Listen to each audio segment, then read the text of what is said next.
Hello friends, welcome to day trader Telugu and good evening. Sensex 350 points gain అయ్యి 73,057 దగ్గర close అయితే Nifty 75 points gain అయ్యి 22,197 record హైలో close అయింది. వెరాస్ బ్యాంక్ నిఫ్టీ 559 పాయింట్స్ గెయిన్ అయ్యి 47,094 మార్క్ దగ్గర క్లోజ్ అయింది. ఇవాళ మార్కెట్ ని స్ట్రాంగ్ గా మూవ్ చేసింది బ్యాంకింగ్ స్టాక్స్. ఇక్కడ నిఫ్టీలోనే గమనించండి, నిఫ్టీ ఓవరాల్ 75 పాయింట్స్ గెయిన్ అయింది అనుకుంటున్నాం కదా, ఆ ఎంటైర్ గెయిన్ ని జస్ట్ 2 బ్యాంక్స్ కాంట్రిబ్యూట్ చేశాయి. HDFC Bank 62 points, Axis Bank 15 points, whereas Kotak, ICICI Banks కూడా పాజిటివ్ గా కాంట్రిబ్యూషన్ నిఫ్టీకి ఇస్తుంటే, కమింగ్ టు బ్యాంక్ నిఫ్టీ పెరిగిన 559 పాయింట్స్ లో only HDFC Bank nearly 300 points దగ్గరగా కాంట్రిబ్యూట్ చేసింది. సో ఇవాల్టి star performer entire banking space లో అయితే HDFC Bank. ఇదేదైనా సర్ప్రైజా? అంత పెద్ద సర్ప్రైజ్ అయితే కాదు, బికాస్ ఒక ఇంపార్టెంట్ లెవెల్ వరకు ఫాలో అయ్యి ప్రీవియస్ గా 5 గుడ్ స్టాక్స్ అట్ డిస్కౌంట్ అని మాట్లాడుకుంటున్నప్పుడు కూడా 1340 coming to bank Nifty very important support అనుకున్నాం. అండ్ ఈ రీసెంట్ డేస్ లో HDFC Bank ఫాలో అవుతూ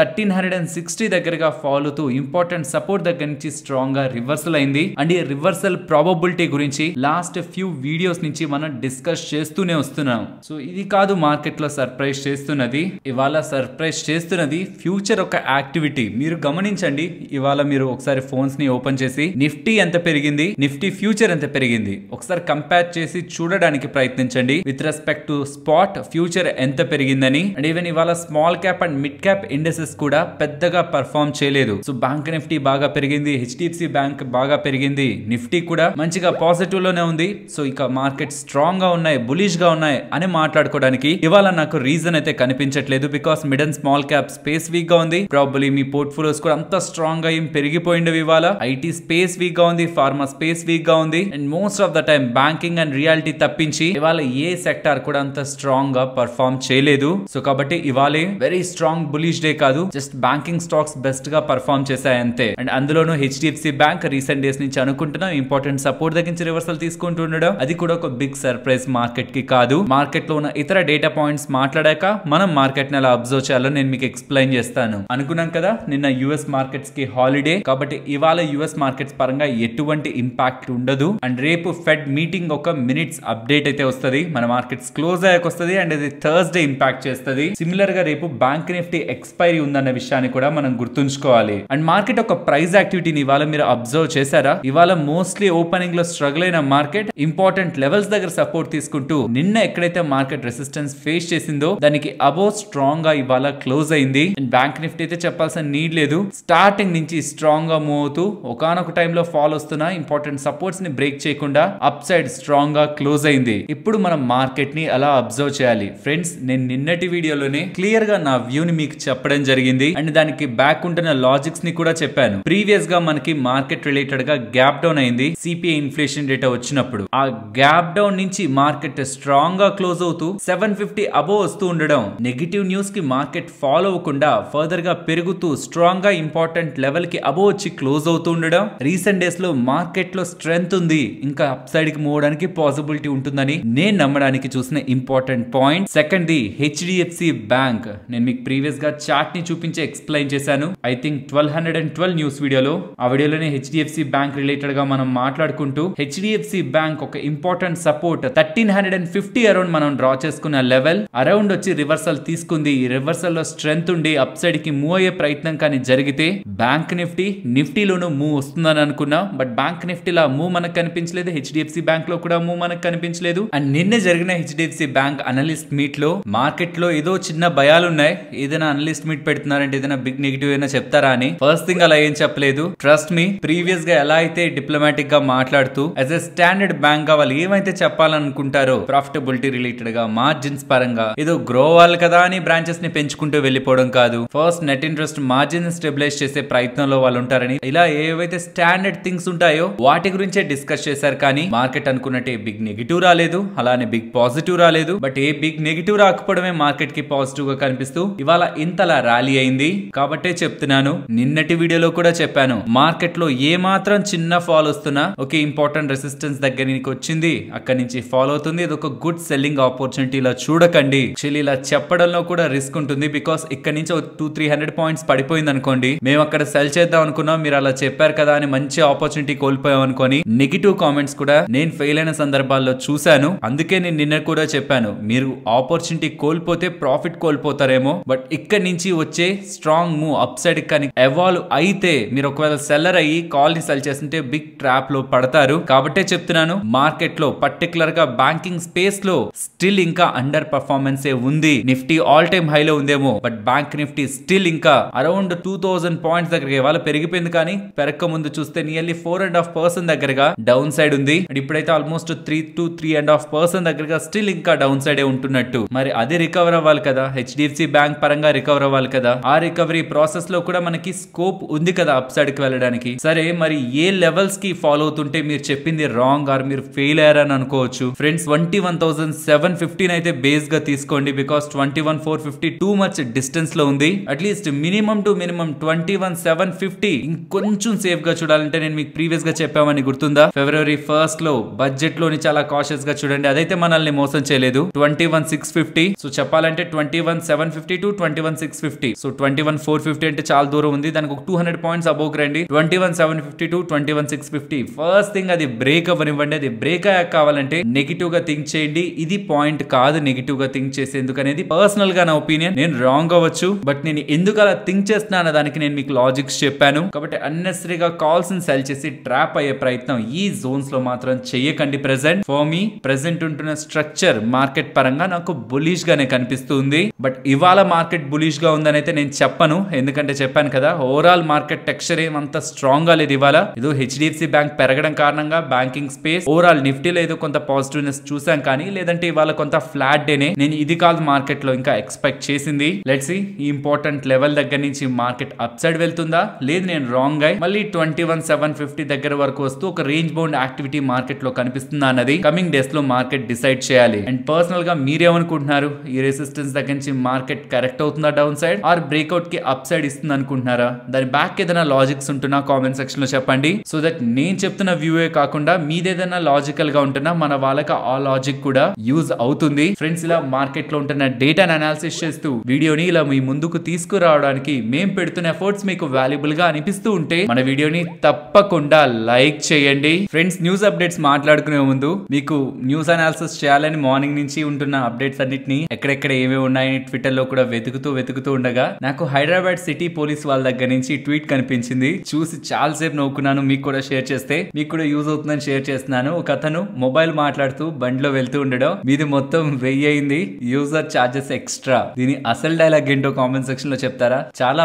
పాపులర్ అయిన డైలాగ్, మోస్ట్లీ మీకు తెలిసి ఉంటుంది అనుకుంటున్నా. అండ్ దాని కింద కామెంట్ సెక్షన్ లో ఇంకా ఫన్నీగా ఉంటున్న వాటిని షేర్ చేశారు. ఎవరైనా ట్విట్టర్ వాడుతుంటే హైదరాబాద్ సిటీ పోలీస్ వాళ్ళ పేజ్ కి వెళ్ళి ఈ పోస్ట్ కింద కామెంట్స్ చదవండి, మీకు కొంత రిలీఫ్ ఉంటది. నెక్స్ట్ పేటిఎం గురించి మాట్లాడుకోవాలి. ఉంటున్న అప్డేట్స్ ప్రకారం కేటీఎం పరంగా కేవైసీ ల్యాప్సెస్ మాత్రమే ఉన్నాయి, కానీ ఎన్ఫోర్స్మెంట్ డైరెక్టరేట్ వాళ్ళు చేస్తున్న సోదాలో ఫారెక్స్ బ్రీచెస్ ఏవి లేవనేలా, ఇంతవరకు కనిపించలేదనేలా ఫైనాన్షియల్ ప్లాట్ఫామ్స్ లో డేటా అయితే కనిపిస్తూ ఉంది. ఇంకా అఫీషియల్ గా వస్తున్న ఇన్ఫర్మేషన్ కాదు, రిపోర్ట్స్ ద్వారా వస్తున్న ఇన్ఫర్మేషన్. ఎన్ఫోర్స్మెంట్ డైరెక్టరేట్ వాళ్ళు కూడా పేటిఎం పేమెంట్ బ్యాంక్, అందులో వస్తున్న విదేశీ పెట్టుబడులు, వీటన్నిటి పరంగా ఫారెక్స్ ఇన్వెస్ట్మెంట్స్ పరంగా కూడా విచారణ జరుపుతున్నారనేలా, ఈవెన్ మనీ లాండరింగ్ పరంగా కూడా విచారణ జరుపుతున్నారనేలా అప్డేట్స్ వస్తున్నాయి కదా. కేవైసీ ల్యాప్సెస్ తప్పించి బిగ్ థింగ్స్ ఇంకా ఏవి ఎన్ఫోర్స్మెంట్ డైరెక్టరేట్ వాళ్ళకి దొరకలేదనేలా కూడా రిపోర్ట్స్ నుంచి వస్తున్న ఇన్ఫర్మేషన్ అంటూ డేటా అయితే కనిపిస్తూ ఉంది. మరి చూడాలి అఫీషియల్ గా ఏదైనా ఇన్ఫర్మేషన్ ఎన్ఫోర్స్మెంట్ డైరెక్టరేట్ వాళ్ళు కూడా ఇస్తారా అని. యాజ్ ఆఫ్ నో అఫీషియల్ గా అయితే ఏ ఇన్ఫర్మేషన్ లేదు.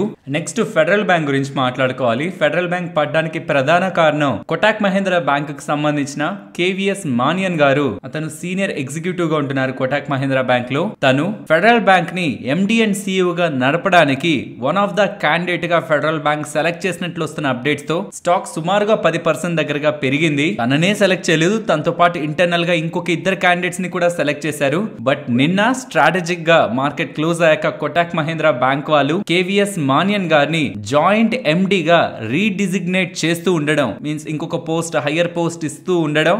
ఎలాగో ఇప్పుడు అలా ఇస్తున్న పోస్ట్ తో తన ఈ బ్యాంక్ ని వదిలి వెళ్లరు కాబట్టి ఇతను ఇప్పుడు వెళ్లి ఫెడరల్ బ్యాంక్ ని లీడ్ చేయడం, next federal bank MD and CEO గా తను కొనసాగురు అని మార్కెట్ భావిస్తూ ఏ ర్యాలీ అయితే మార్కెట్ లో ప్రీవియస్ గా కనిపించిందో అందులో 50% ఆఫ్ ద ర్యాలీ ఇవాళ ఫేడ్ అవుట్ అయితే అయ్యింది. ఇక్కడ మీకు స్క్రీన్ పైన పెడుతున్నాను. ఫిబ్రవరి 15th ఇదే సేమ్ అప్డేట్ కేవీఎస్ మానియన్ గా రిలేటెడ్ గా వచ్చింది. అండ్ ఆ టైంలో స్టాక్ కూడా భారీగా పెరిగింది. ఇప్పుడు అది కాదు అంటూ ఉండడం స్టాక్ ఫాల్ అయింది. ఐ థింక్ ఇది నిజమా లేకపోతే మార్కెట్ లో స్పెక్యులేషనా ఏమో తెలియట్లేదు, కానీ జీవాలు అలాగే సోనీ వాళ్ళు. వీళ్ళిద్దరూ అగైన్ మళ్ళీ మర్జ్ అయ్యేదానికి డిస్కషన్స్ చేస్తున్నారు మళ్ళీ అనేలా అప్డేట్స్ అయితే కనిపిస్తున్నాయి. పిక్చర్ అభి బాకీ హై అని. సో డీల్ జరుగుతుందని కొని స్టాక్ ని పెంచినప్పుడు, సేమ్ టైం డీల్ జరగదన్నప్పుడు స్టాక్ ని పడేసినప్పుడు, మళ్ళీ డీల్ జరుగుతుందనే ఎక్స్పెక్టేషన్స్ తో స్టాక్ ని పెంచినప్పుడు ఎవరు లాభపడుతున్నారు, ఎవరు నష్టపోతున్నారు? బిగ్ ప్లేయర్స్ లాభపడుతున్నారా, రీటైల్ పీపుల్ ట్రాప్ అవుతున్నారు అన్నది తెలియట్లేదు. కానీ ఇలాంటి స్పెక్యులేషన్స్ ఆఫ్టర్ వాళ్ళు డీల్ వద్దనుకున్న తర్వాత కూడా మళ్ళీ డీల్ చేయాలనుకుంటున్నారు, మళ్ళీ డీల్ గురించి డిస్కస్ చేస్తున్నారు అనేలా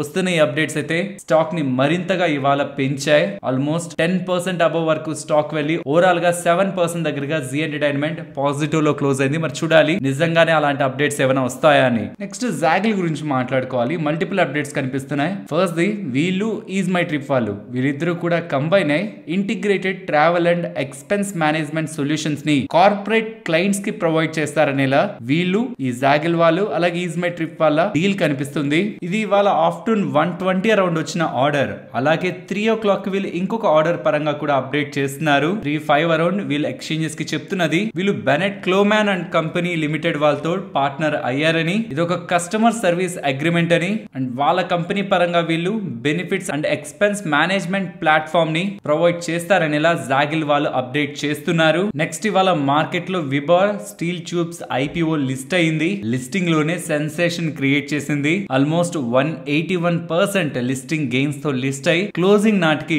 195% లిస్టింగ్ డే గెయిన్స్ తో ఇవాళ ఐపీఓ క్లోజ్ అవుతూ ఉండడం, ఎవరెవరైతే అప్లై చేశారో వాళ్ళందరికీ కూడా గుడ్ గెయిన్స్ ని ప్రెసెంట్ ఈ కంపెనీ ప్రొవైడ్ చేసింది. నెక్స్ట్ పవర్ గ్రిడ్ గురించి మాట్లాడుకోవాలి. బర్న్స్టీన్ వాళ్ళు పవర్ గ్రిడ్ రిలేటెడ్ గా బై రేటింగ్ ఇస్తూ 315 టార్గెట్ చెప్తున్నారు. వాళ్ళు చెప్తున్న లాజిక్ ఒకటే, మినిమం 3 times అయినా ప్రైస్ టు బుక్ వాల్యుయేషన్ లో స్టాక్ ట్రేడ్ అవ్వాలి. But FY24 price trading valuations ప్రకారం present 2.7 times price to book valuation లో ట్రేడ్ అవుతుందని, అది అట్రాక్టివ్ గా ఉందన్నట్టు. కాబట్టి వీళ్ళు స్టాక్ టార్గెట్ ని 315 గా ఇస్తూ అవుట్ పర్ఫార్మ్ రేటింగ్ ఇస్తూ ఉండడం స్టాక్ ఇవాళ నిఫ్టీ టాప్ గెయినర్ గా నిలిచింది. దీంతో పాటు వీళ్ళు 5 point థీసిస్ ని కూడా చెప్పారు పవర్ గ్రిడ్ పరంగా. ఇంటర్ స్టేట్ క్యాపెక్స్ అనేది ఒకప్పుడు 11,000 crores ఉంటే నెక్స్ట్ 4 years లో అది 25,000 crores అవుతుందని, అండ్ ఇన్ఫ్రా క్యాపెక్స్ పరంగాను బ్యాటరీస్ బిజినెస్ లోను స్మార్ట్ మీటర్ బిజినెస్ లో కూడా వీళ్ళు బిజినెస్ ని పెంచుకుంటారని, అండ్ మోస్ట్ ఇంపార్టెంట్ ఫ్యాక్టర్ వీళ్ళకి లో ఇంట్రెస్ట్ కాస్ట్ లోనే డెట్ దొరుకుతూ ఉండడం అండ్ క్యాష్ ఆన్ బుక్స్ కూడా స్టడీగా ఉంటూ ఉండడం ఫండమెంటలీ వీళ్ళ బ్యాలెన్స్ షీట్ ని కూడా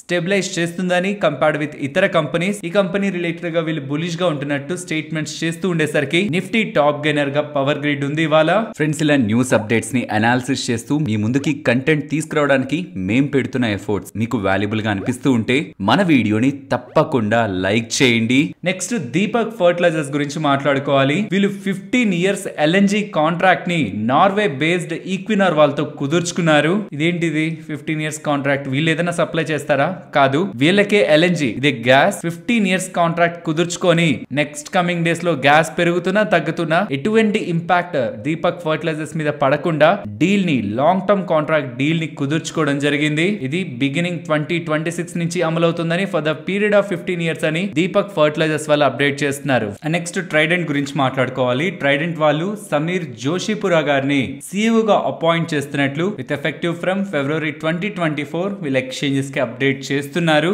నెక్స్ట్ విపుల్ ఆర్గానిక్స్ గురించి మాట్లాడుకోవాలి. వీళ్ళ అంబర్నాథ్ ఫెసిలిటీ రిలేటెడ్ గా ఎక్స్పాన్షన్ కోసం వీళ్ళకి ఎన్విరాన్మెంటల్ క్లియరెన్స్ లభించింది అంటుండడం, వీళ్ళ బిజినెస్ ని పెంచుకునేందుకు present environmental clearance from 10 metric tons to 508 metric tons వీళ్ళకి లభిస్తూ ఉండేసరికి ఇది ఎక్స్చేంజెస్ కి వీళ్ళు అప్డేట్ చేస్తూ ఉండడం స్టాక్ ఇవాళ ర్యాలీ అయింది. నెక్స్ట్ వర్ల్పూల్ గురించి మాట్లాడుకోవాలి. వీళ్ళ ఫారెన్ ప్రమోటర్ వాళ్ళు ఇండియాలో ఉంటున్న బిజినెస్ రిలేటెడ్ గా 1230 rupees ఫ్లోర్ ప్రైస్ పెడుతూ ప్రీవియస్ మార్కెట్ ప్రైస్ నుంచి నియర్లీ 7.5% డిస్కౌంట్ పెడుతూ టోటల్ 24% ఈక్విటీని సెల్ చేస్తున్నట్టు, దీని ద్వారా నియర్లీ $450 million దగ్గరగా రైజ్ చేస్తున్నట్లయితే అప్డేట్ చేస్తున్నారు. 24% వాళ్ళ ఈక్విటీ వాళ్ళ ఇండియన్ కంపెనీలో పేరెంట్ కంపెనీ సెల్ చేస్తుండడం స్టాక్ ఇవాళ కొంత సెల్లింగ్ ప్రెషర్ కి లోన్ అయింది. ఇక ట్విస్ట్ ఏంటంటే పేరెంట్ కంపెనీకి సుమారుగా $20 billion దగ్గరగా రెవెన్యూ ఉంటది, కానీ మార్కెట్ క్యాపిటల్ $6 billion. బట్ మన ఇండియాకి సంబంధించిన వర్ల్పూల్ ఇండియా ఒక రెవెన్యూస్ అరౌండ్ $800 million ఉంటాయి, బట్ మార్కెట్ క్యాపిటల్ మాత్రం $2 billion. సో గ్లోబల్ గా ఉన్న పేరెంట్ ఏమో $20 billion రెవెన్యూ కి $6 billion మార్కెట్ క్యాపిటల్ లోనే ఉంది, కానీ ఇండియాలో ఉంటున్న కంపెనీ మాత్రం $800 million, నాట్ $billion, $million కి $2 billion వాల్యుయేషన్ లో ఉంది. ఎక్స్పెన్సివ్ వాల్యుయేషన్ లో వర్ల్పూల్ ఇండియా ఉంటున్నట్టు compared with their global parent. Next sugar stocks గురించి మాట్లాడుకోవాలి. మనకి తెలుసు చేంజెస్ డిసెంబర్ మిడిల్ లో షుగర్ కేన్స్ నుంచి ఇథనాల్ వైపు కాకుండా షుగర్ వైపే ప్రొడక్షన్ ఉండాలని, షుగర్ కేన్స్ ని ఇథనాల్ కోసం ఫుల్లీ యూజ్ చేయడం కరెక్ట్ కాదని రిస్ట్రిక్షన్స్ ని ఫస్ట్ పెట్టారు. ఇన్ఫాక్ట్ ఫస్ట్ బ్యాన్ చేశారు, తర్వాత బి హెవీ మొలాసిస్ రిలేటెడ్ గా కొన్ని అప్డేట్స్ చేశారు. అండ్ ప్రెసెంట్ వస్తున్న అప్డేట్స్ ప్రకారం ఏవేవైతే రిస్ట్రిక్షన్స్ పెట్టారో ప్రెసెంట్ షుగర్ ఒక ప్రొడక్షన్ అనుకున్న లెవెల్స్ కంటే హైయర్ గానే ఉంది కాబట్టి ఆ రిస్ట్రిక్షన్స్ రిమూవ్ చేసేదానికి గవర్నమెంట్ ప్రయత్నిస్తుందని వస్తున్న అప్డేట్స్. ఇవాళ షుగర్ స్టాక్స్ ర్యాలీ అయ్యాయి. నెక్స్ట్ ఒక బిగ్ అప్డేట్ అయితే కనిపిస్తుంది. గవర్నమెంట్ ఆఫ్ ఇండియా వాళ్ళు రిలయన్స్, టాటా పవర్, అదానీ, వేదాంత వాళ్ళతో డిస్కషన్స్ చేస్తున్నారని, ఇవి న్యూక్లియర్ పవర్ పరంగా అనేలా అప్డేట్స్ అయితే కనిపిస్తున్నాయి. వీళ్ళతో మాట్లాడి సుమారుగా $26 బిలియన్ దగ్గరగా ఇన్వెస్ట్మెంట్ ని న్యూక్లియర్ పవర్ లో తీసుకురావడానికి గవర్నమెంట్ ఆఫ్ ఇండియా ప్రయత్నిస్తుందనేలా అప్డేట్స్ అయితే కనిపిస్తున్నాయి. రెన్యూబుల్ ఎనర్జీ, అందులో solar, wind, hydro and even green hydrogen పరంగా కూడా డేటాని మీరు వింటూనే వచ్చారు. మేబీ గవర్నమెంట్ ఇది నిజంగానే ప్రయత్నిస్తుంటే అప్కమింగ్ డేస్ లో న్యూక్లియర్ పవర్ పరంగా గ్రోత్ థీసిస్ ని కూడా మనం మాట్లాడుకోవాల్సి వస్తుందేమో. యాజ్ ఆఫ్ నో ఇది సోర్సెస్ నుంచి వస్తున్న ఇన్ఫర్మేషన్. అంబానీ, అదానీ, టాటా వాళ్ళందరితో కూడా డిస్కషన్స్ చేస్తున్నారన్నదే నిజమైతే మాత్రం ఒక బిగ్ ప్లాన్ న్యూక్లియర్ పవర్ పరంగా చేస్తున్నట్టే. అండ్ ఫ్రెండ్స్, ఈ డేటాను ఒకసారి గమనించండి. ఇండియాలో ఉంటున్న 108 సిటీస్ లో మ్యూచువల్ ఫండ్స్ లో ఇన్వెస్ట్మెంట్ చేస్తున్న వాళ్ళు ఆల్మోస్ట్ 108 సిటీస్ నుంచి ఇన్వెస్ట్మెంట్స్ 37 లక్షల కోట్ల దగ్గరగా ఇండియన్ ఈక్విటీ మార్కెట్స్ లోకి వస్తున్నాయి. అందులో ఏ సిటీస్ నుంచి ఎంతెంత పర్సెంట్ ఇండియన్ ఈక్విటీ మార్కెట్స్ లోకి వస్తున్నాయి అనేది మీరు ఇక్కడ స్క్రీన్ పైన గమనించవచ్చు. సింగిల్ హ్యాండెడ్ గా ముంబై 27.24% వస్తున్న వాటిలో మెజారిటీ ఆఫ్ కాంట్రిబ్యూషన్ అక్కడి నుంచి వస్తూ ఉంటే, తర్వాత Delhi, Bengaluru, Pune, Kolkata, Chennai, Ahmedabad and 8th place లో హైదరాబాద్ ఉంది. సో మన తెలుగు సిటీస్ లో వన్ ఆఫ్ ద సిటీ అయిన హైదరాబాద్ 8th ప్లేస్ లో ఉంది. 2% దగ్గరగా ఇన్ టర్మ్స్ ఆఫ్ వాల్యూ పరంగా చూస్తే 1,00,000 కోట్లకి దగ్గరగా ఇన్వెస్ట్మెంట్స్ మ్యూచువల్ ఫండ్స్ నుంచి ఈ జోన్ నుంచి వెళ్తున్నట్లు అవుట్ ఆఫ్ 108 సిటీస్ వీళ్ళైతే చెప్తున్నారు. ఆఫ్టర్ హైదరాబాద్ ఇంకే తెలుగు సిటీ ఉందనేది మనం చూస్తే నెక్స్ట్ విశాఖపట్నం ఉంది. బట్ కొంత కాంట్రిబ్యూషన్ తక్కువ, సుమారు 9,196 కోట్ల దగ్గరగా ఏఎం విశాఖపట్నం నుంచి కాంట్రిబ్యూట్ అవుతుంది. ఇవి మన తెలుగు రాష్ట్రాలకు సంబంధించిన ఇంపార్టెంట్ డేటా. తర్వాత విజయవాడ, గుంటూరు నెక్స్ట్ ప్లేసెస్ లో అయితే ఉన్నాయి. నెక్స్ట్ నిఫ్టీ అలాగే bank Nifty support and resistance. Nifty present ఉన్న లెవెల్స్ నుంచి డౌన్ సైడ్ ఇవాళ అండ్ ప్రీవియస్ గా కూడా ఇంపార్టెంట్ సపోర్ట్ గాను అండ్ ప్రీవియస్ గా ఇంపార్టెంట్ రెసిస్టెన్స్ గాను యాక్ట్ అయిన 20,076 ఇంపార్టెంట్ సపోర్ట్ అండ్ ప్రెసెంట్ ఉన్న లెవెల్స్ నుంచి అప్ సైడ్ ఇమీడియట్ గా 22,240 అండ్ అబౌవ్ 22,280. సో ఇది ఒక్కటే 40 పాయింట్ రేంజ్ లో దగ్గరగా ఉంటాయి. బట్ ఈ లెవెల్స్ ని మార్కెట్ క్లోజ్ చేసి అబౌవ్ సస్టైన్ అవ్వగలుగుతుంటే నెక్స్ట్ 100 పాయింట్స్ దూరం 22,370. Coming to bank Nifty present ఉన్న లెవెల్స్ నుంచి up side 47,440 above 47,640 and above 47,820 and down side 46,670 below 46,450. And coming to market range అనుకున్నాం కదా, మార్కెట్ డైరెక్షనల్ గా వెళ్తుందని ఎక్స్పెక్ట్ చేస్తున్నాను, అది బులిష్ గా, కాబట్టి నేను రేంజ్ ని ఇవ్వట్లేదు. ఒకవేళ నేను అనుకున్న వ్యూ రాంగ్ అయి మార్కెట్ మళ్ళీ రేంజ్ బౌండ్ లో మూవ్ అవుతుందని ఏమాత్రం నాకు కన్ఫర్మేషన్ ఉంటున్నా డెఫినెట్ గా నేను రేంజ్ ని డిస్కస్ చేస్తాను. అంతవరకు రేంజ్ గురించి అయితే మాట్లాడాలనుకోవట్లేదు. బికాస్ రిస్క్ రివార్డ్ ఫేవరబుల్ గా ఉండదు. డైరెక్షనల్ గా ఉంటున్నప్పుడు కాల్స్ పెరిగిపోతుంటాయి, పుట్స్ డికేవో అల్టిమేట్ గా లాస్ ఇస్తుంది. కాబట్టి లాజిక్ లేదు ఖచ్చితంగా మాట్లాడాలని ఒక రేంజ్ మాట్లాడుకోవడం, కాబట్టి అవాయిడ్ చేస్తున్నాను. ఎప్పుడైతే కన్ఫర్మేషన్ ఏమాత్రం క్లారిటీ నాకుంటున్నా డెఫినెట్ గా రేంజ్ డిస్కస్ చేస్తాను. మరొక ఇంట్రెస్టింగ్ వీడియోతో మళ్ళీ మీ ముందుకు వస్తాను. అంతవరకు టేక్ కేర్, జై హింద్.